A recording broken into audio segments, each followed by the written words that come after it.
heartbreaking, I think is the right word. The fact that people were just a complete loss.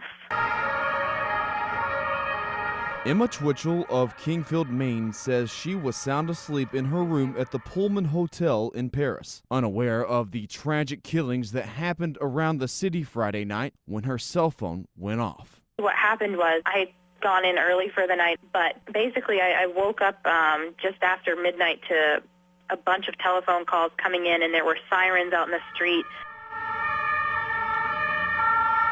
And when I went outside, I had a balcony outside of my hotel.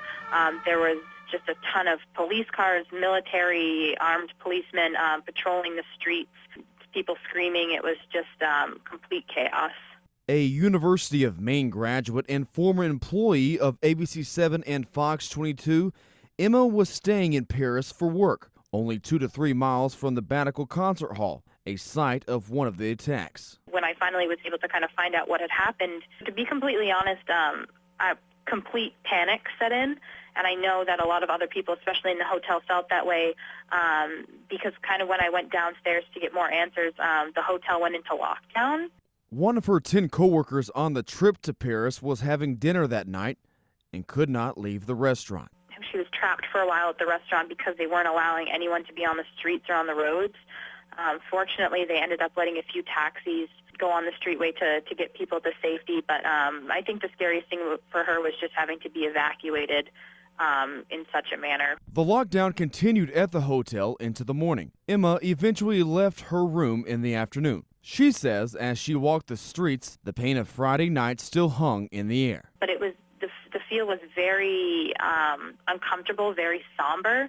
It was actually it was a gloomy day, kind of unfortunately fitting for the situation. Emma returns stateside Sunday.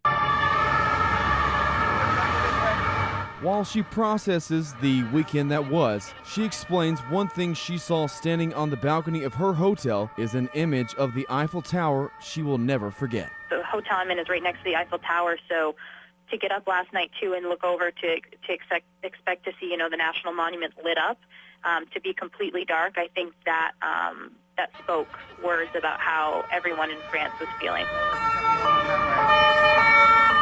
I'm Patrick Thomas for ABC7 and Fox 22.